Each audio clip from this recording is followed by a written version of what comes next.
All right, we are going to be in 2 Samuel chapter 7.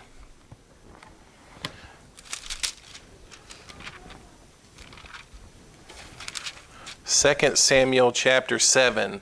This is a passage that deals with the covenant that God made with David. Covenant in which God promised David an unending royal lineage, a throne, and a kingdom.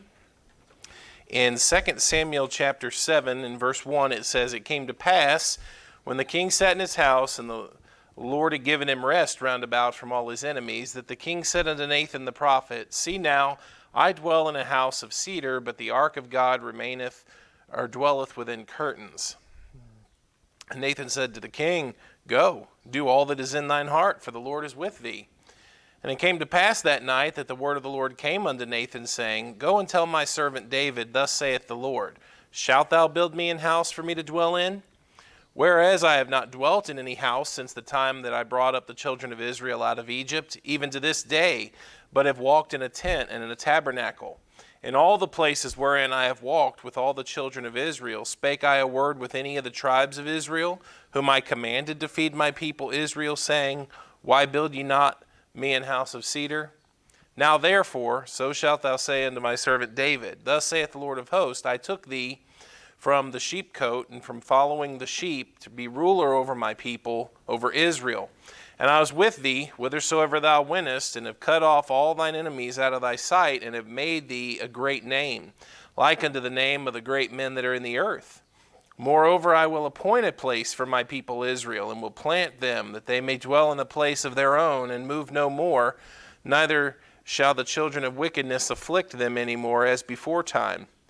And as since the time that I commanded judges to be over my people Israel, and have caused thee to rest from all thine enemies, also the Lord telleth thee that he will make thee an house.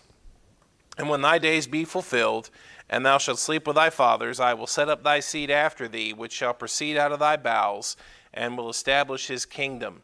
He shall build an house for my name, and I will establish the throne of his kingdom forever. I will be his father, and he shall be my son. If he commit iniquity, I will chasten him with the rod of men, and with the stripes of the children of men. But my mercy shall not depart away from him, as I took it from Saul, whom I put away before thee. And thine house and thy kingdom shall be established forever before thee. Thy throne shall be established forever.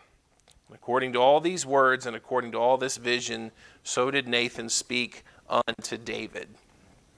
Now, for the first thought this morning, let's just quickly cover the background, the events that led up to this. We know that God had promised Abraham a seed through which all the families of the earth would be blessed. It hasn't been too long since we talked about Abraham on Wednesdays. In the book of Genesis, chapter 49, we will turn there if you would. Through the seed of Abraham, all the families of the earth would be blessed.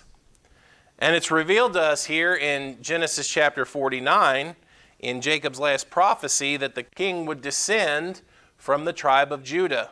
And there are great blessings that are associated with the king that would come. In Genesis chapter 49 and verse number 8, it says, Judah, thou art he whom thy brethren shall praise. Thy hand shall be in the neck of thine enemies. Thy father's children shall bow down before thee. Judah is a lion's whelp. From the prey, my son, thou art gone up. And he stooped down, he couched as a lion, and as an old lion, who shall rouse him up? The scepter shall not depart from Judah, nor a lawgiver from between his feet, until Shiloh come, and unto him shall the gathering of the people be, binding his foal unto the vine, and his ass's colt unto the choice vine. He washed his garments in wine, and his clothes in the blood of grapes. His eyes shall be red with wine, and his teeth white with milk.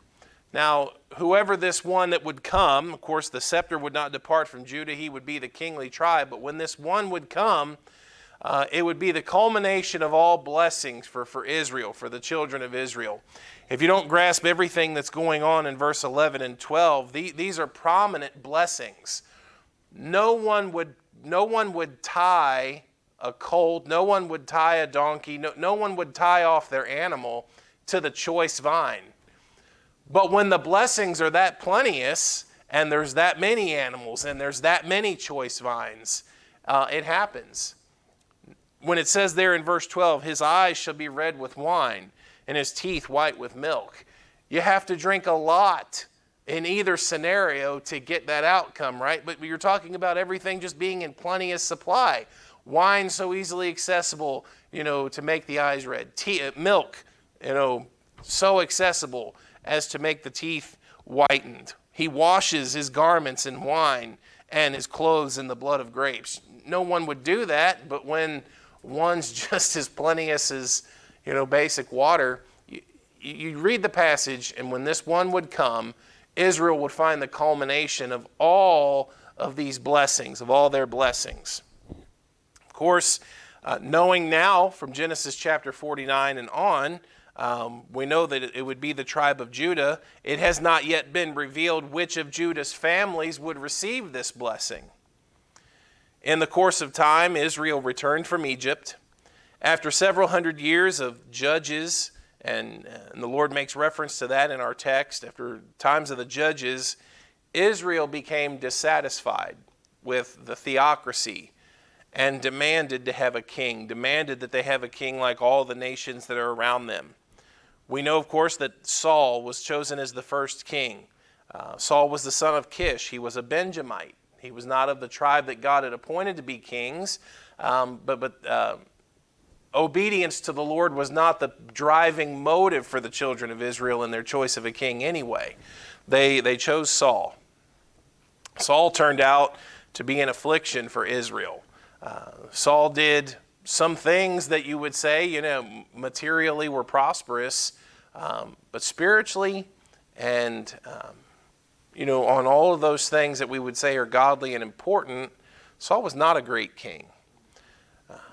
God actually chose David, the youngest son of Jesse, the one that is said in the Bible to be after his own heart. That is the one that God chose to be king.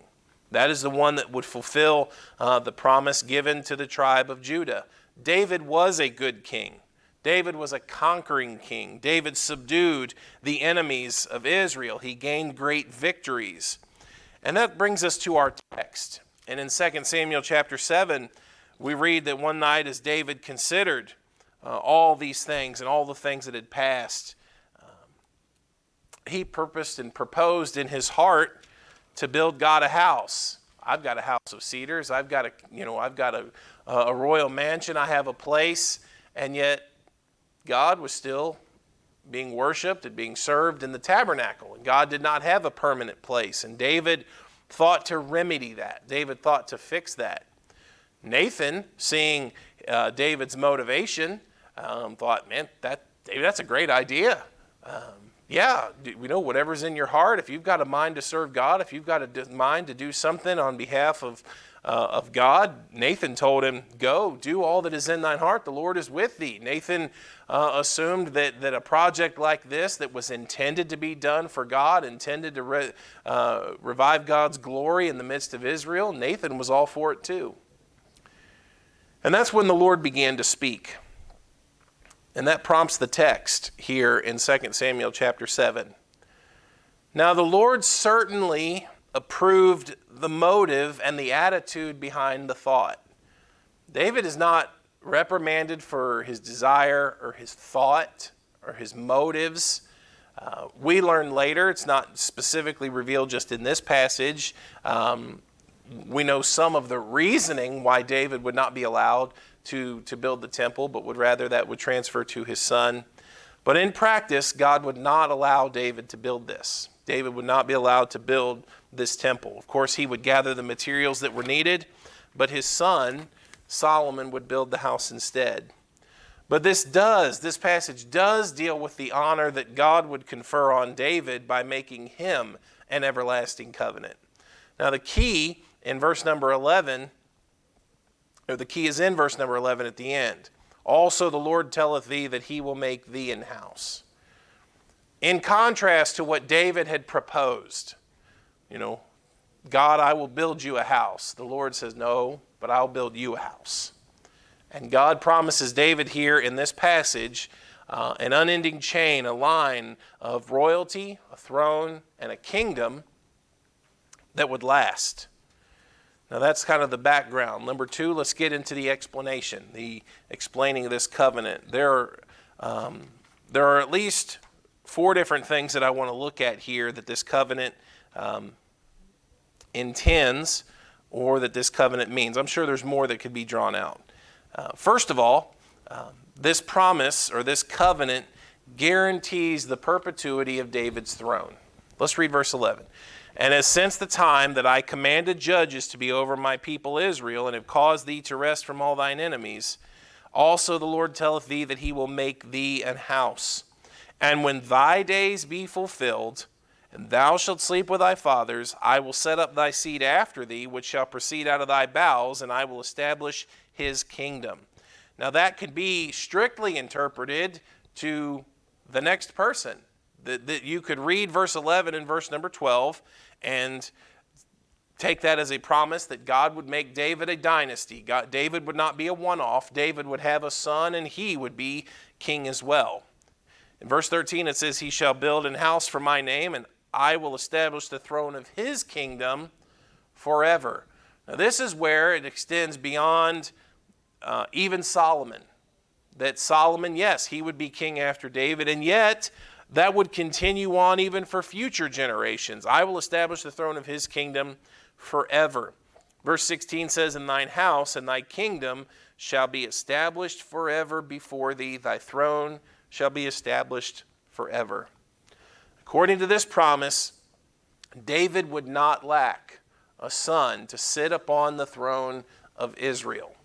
Now let's read a couple of other verses here. In the book of Jeremiah, chapter 33.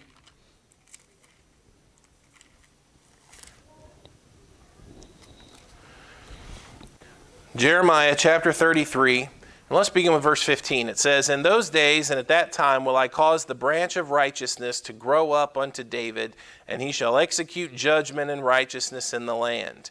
In those days shall Judah be saved, and Jerusalem shall dwell safely, and this is the name wherewith she shall be called, the Lord our righteousness. We certainly know who that is a prophecy of. But keep reading in verse 17. For thus saith the Lord, David shall never want a man to sit upon the throne of the house of Israel. David shall never want. And that word means lack. It doesn't mean desire. It means David will never lack a man to sit upon the throne of the house of Israel. Right? That word want is the same one that we would look at Psalm 23, right? The Lord is my shepherd, I shall not want, or I shall not be in want, or I shall not lack. David would never lack a son to sit upon the throne. Verse 18, neither shall the priests, the Levites, want a man before me to burn offerings, to offer burnt offerings, and to kindle meat offerings, and to do sacrifice continually. And the word of the Lord came unto Jeremiah, saying, thus saith the Lord, if ye can break my covenant of the day and my covenant of the night, and that there should not be day and night in their season, then may also my covenant be broken with David my servant, that he should not have a son to reign upon his throne. You will sooner see God's promise of day and night fail than you would see God's promise that he made to David fail. God is reiterating, God is again confirming when this picture or when this prophecy takes all the way into the future in view of the Messiah, God confirms and reaffirms that promise that I made David a promise that he would not lack. That will come to ultimate fruition. That will be seen. And this is a covenant that will not be broken. Just as I made a covenant with the day and a covenant with the night, and how the sun rises and the sun goes down, and that cycle is absolutely sure and it's trustworthy for all generations, guess what? So's the promise that I made to David. David, who by this time had been dead for a few hundred years, the promise that God made to him, God said he still intended to uphold and see through to completion. Let's look at the book of Psalms in Psalm number 89.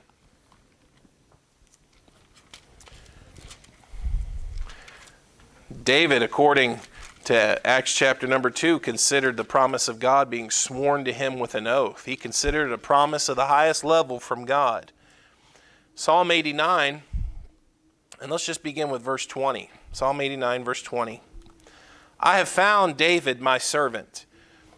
With my holy oil have I anointed him. With whom my hand shall be established, mine arm also shall strengthen him. The enemy shall not exact upon him, nor the son of wickedness afflict him. And I will beat down his foes before his face, and plague them that hate him. But my faithfulness and my mercy shall be with him, and in my name shall his horn be exalted. I will set his hand also in the sea, and his right hand in the rivers. He shall cry unto me, Thou art my Father, my God, and the rock of my salvation. And I will make him my firstborn, higher than the kings of the earth. That verse there gives you an indication of what the Bible means when it uses the phrase firstborn, right? That speaks of a place of priority. David was not the firstborn in his house. He was the youngest son of Jesse. David was not the first king of Israel. But in the place of preeminence, in the place of priority, David sits. He is the firstborn, higher than the kings of the earth. Verse 28, my mercy will I keep for him forevermore, and my covenant shall stand fast with him. His seed also will I make to endure forever, and his throne as the days of heaven. If his children forsake my law and walk not in my judgments, if they break my statutes and keep not my commandments, then will I visit their transgression with the rod and their iniquity with stripes. Nevertheless, my loving kindness will I not utterly take from him, nor suffer my faithfulness to fail. My covenant will I not break, nor alter the thing that is gone out of my lips. Once have I sworn by my holiness that I will not lie unto David. His seed shall endure forever, and his throne as the sun before me. It shall be established forever as the moon and as a faithful witness in heaven. So the promise, one of the things that we see is intended by the covenant that God made with David, is the perpetuity of his throne. God would not allow David's throne to lack, to fail. There would not lack in David and his lineage and in his family a man to sit upon that throne. Now, back in our text, 2 Samuel chapter 7, the second thing that I want to note is that though this is an unconditional covenant, there are conditional aspects to it. 2 Samuel chapter 7, there are conditional aspects. Now, that seems confusing, right? Well, how can you have conditional aspects in an unconditional covenant? Well, take for example, the Palestinian covenant. Take, for example, the covenant that God made with Israel concerning the land of Palestine. God gave Israel the land. He gave it to Abraham and his descendants by promise that that land would belong to them. That does not mean that every single generation would necessarily find themselves in the benefit of that promise. In other words, God gave them that land is theirs, but a generation, because of their unfaithfulness or because of a number of causes, what have we seen? We saw Israel go into captivity. We saw them return from the captivity. We saw them dispersed again when Jerusalem was destroyed after the death of Christ, 70 AD, around that time frame. Now, that doesn't nullify the promise, and obviously that promise will ultimately have its final playing out, and that land does still belong to Israel. It belongs to them by promise of God. They will someday re-inherit, and dwell in that land fully. That does not necessarily mean that every generation will find the benefit of that. And it is the same thing with David's covenant. Now, David was given a promise by God that God would give him a throne, and God would give him a throne forever. But what about those kings? Well, let's just read it. 2 Samuel chapter 7, verse 14. Verse 14 says, I will be his father, and he shall be my son. If he commit iniquity, I will chasten him with the rod of men, and with the stripes of the children of men. But my mercy shall not depart away from him, as I took it from Saul, whom I put away before thee. Now, we read basically those exact same verses in Psalm 89, verse 30 through 33.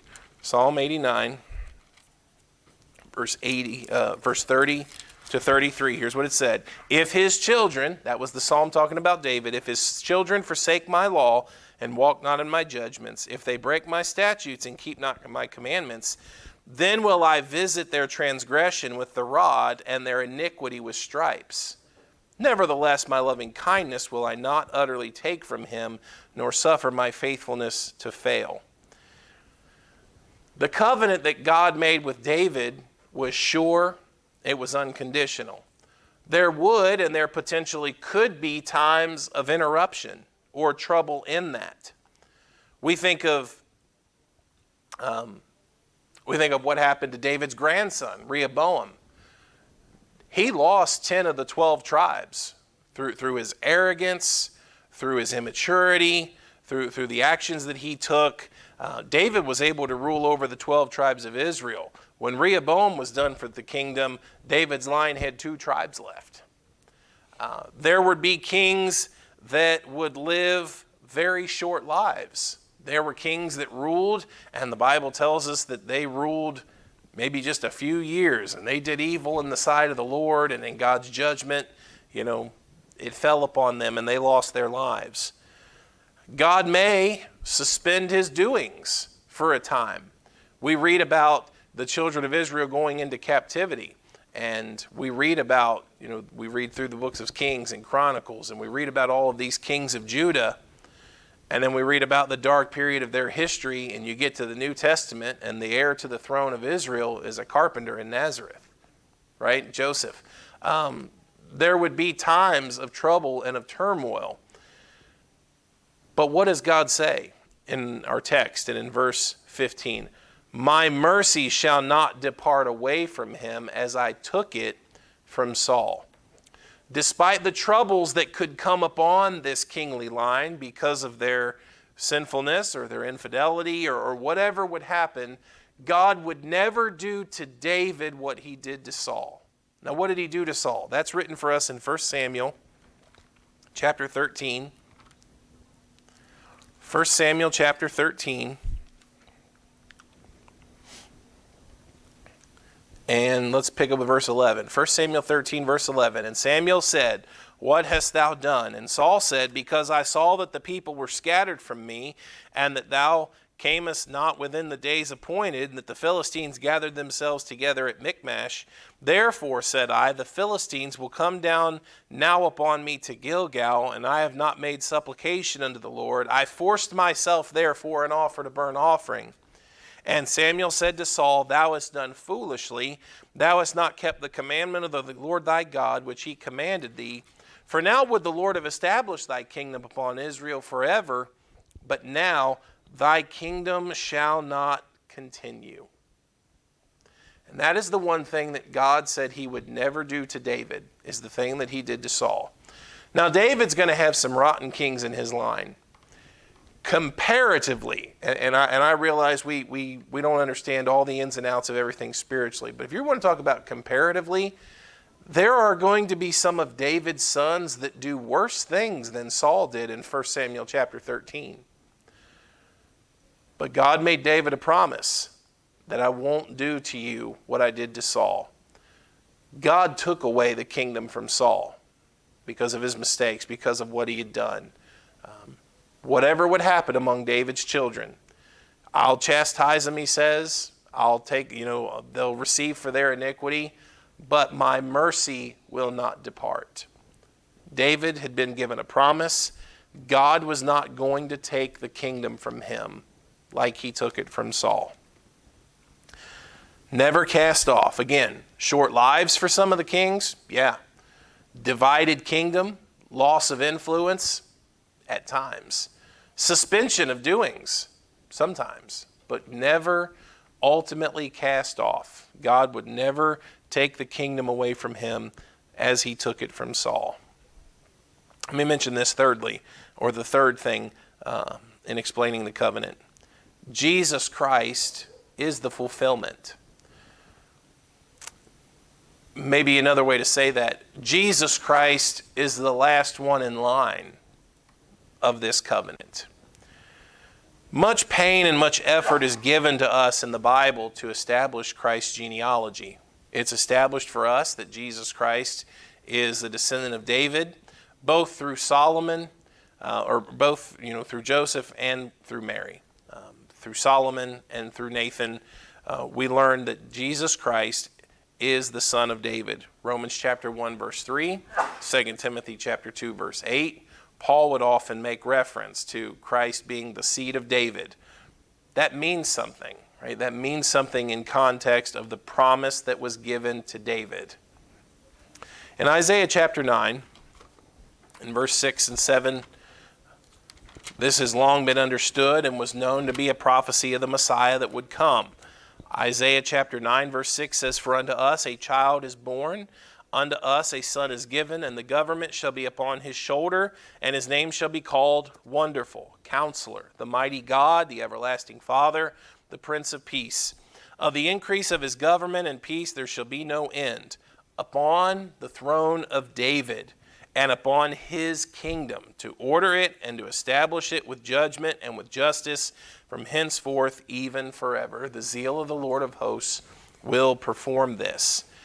There's no discounting or misunderstanding that there is a connection between the coming Messiah and the promise that was given to David. He'll sit upon the throne of David and upon his kingdom, ordering it and establishing it forever. The scepter will not depart from Judah until when? Until Shiloh come, until he come, and that is the order of Israel's blessing. That the ultimate blessing and that promise that Jacob gave to Judah is not until that one come. Now David brought many blessings. Solomon brought many material blessings. Some kings brought good expansion and wealth and great things to Israel. Their ultimate blessing is pictured in one of David's descendants, just like Abraham was. In Luke chapter 1, if there is any question, the angel Gabriel confirmed when he came to Mary that Jesus Christ was the next to fulfill this. He was the one in line of David's line to sit upon his throne. Luke chapter 1, verse 31, it says, And behold, thou shalt conceive in thy womb, and bring forth a son, and shalt call his name Jesus. He shall be great, and shall be called the Son of the Highest, and the Lord God shall give unto him the throne of his father David. God does not give David's throne to anyone else, right? That was the promise in 2 Samuel. He's not going to give the throne to anybody else. That's what he did to Saul. I'm not going to do that. He'll give unto him the throne of his father David, and he shall reign over the house of Jacob forever, and of his kingdom there shall be no end. Christ is the one pictured in mind in the prophecy of Genesis 49. He is the ultimate, he is the final link in the promise that was given to David in 2 Samuel chapter 7. The angel seemed to understand this and come as he spoke about Jesus and speaking to Mary and telling them what he should be named, and that he'll be the Son of the Highest, and that God will give him his throne, and he shall reign forever. It seemed like there was an understanding that this is the Messiah, this is the last one, this is the ultimate fulfillment of what was given to David. Now lastly, as we kind of hasten to a close, let me say this also about the promise made to David. This is the fourth thing and the last thing I'll try to get to.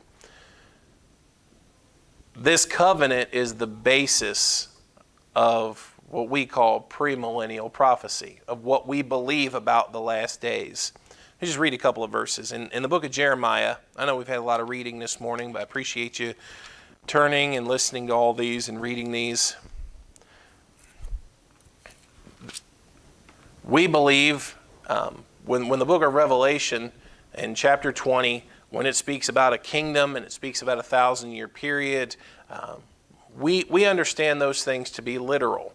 Now, there are some that take some of those things allegorically or metaphorically, and they believe that Jesus Christ, because the resurrected and ascended Christ, of course, sits at the right hand of the Father. He rules and reigns in the hearts of those that are his people and his believers. They believe that spiritual application is the fulfillment of those prophecies. Jesus Christ rules and reigns. Jesus Christ rules from the throne of heaven. We do not believe that is the fulfillment of the prophecy that God gave to David. We don't believe that's the fulfillment of the covenant God gave to David. Let me say this, just to be clear. Christ on the throne of heaven is not the fulfillment of that covenant. David never sat on a heavenly throne. David's throne is not a heavenly one. It's an earthly one.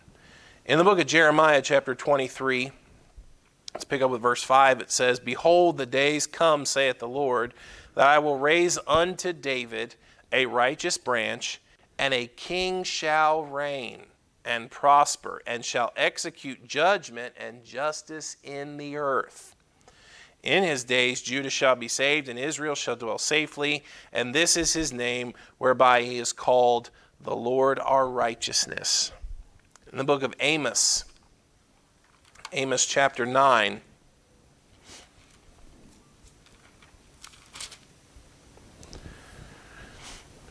Amos chapter 9, verse number 11, it says, "In that day will I raise up the tabernacle of David that is fallen."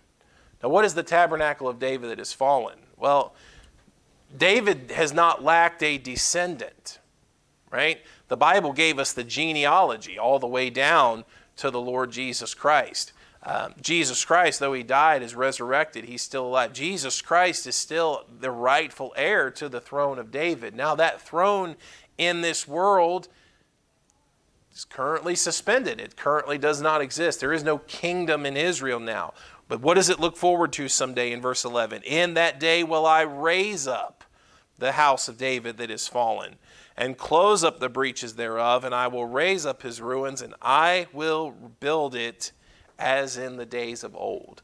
You don't read through the prophecies that were given, namely certainly Hosea, Amos, Micah, and come away with any other thought than the return and restoration of David's throne. I'll read just a couple more. Ezekiel chapter 34. Ezekiel chapter 34.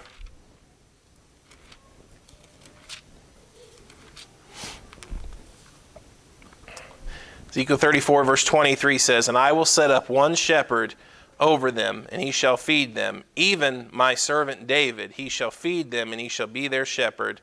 And I will be their God, and my servant David a prince among them. I, the Lord, have spoken it." In the same book, Ezekiel 37 verse 24. Ezekiel 37 verse 24, "And David my servant shall be king over them, and they shall all have one shepherd. They shall also walk in my judgments and observe my statutes and do them." We think and we believe there's just too many prophecies. There's just too many scriptures that deal with the throne of David as still being something that is yet future, yet ultimately to receive and see its final earthly fulfillment.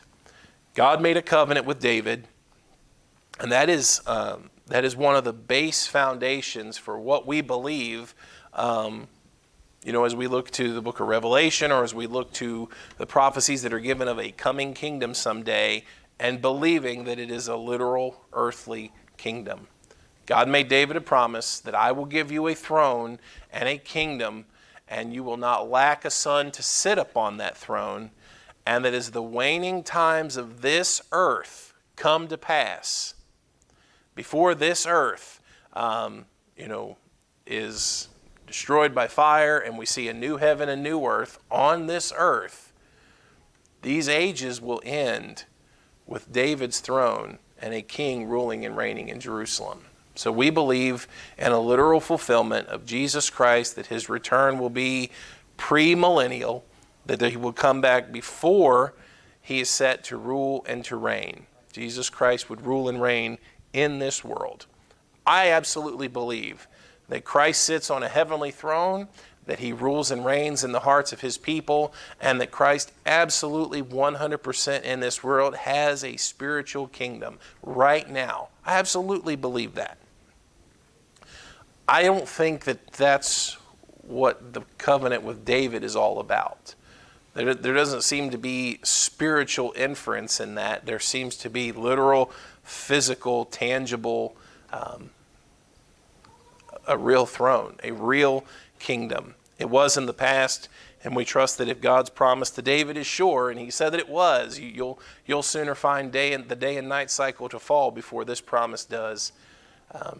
God made David a promise, and he'll complete it. He'll fulfill it. All right, let's go ahead and pray. We're running out of time this morning. Father, we're grateful to come today.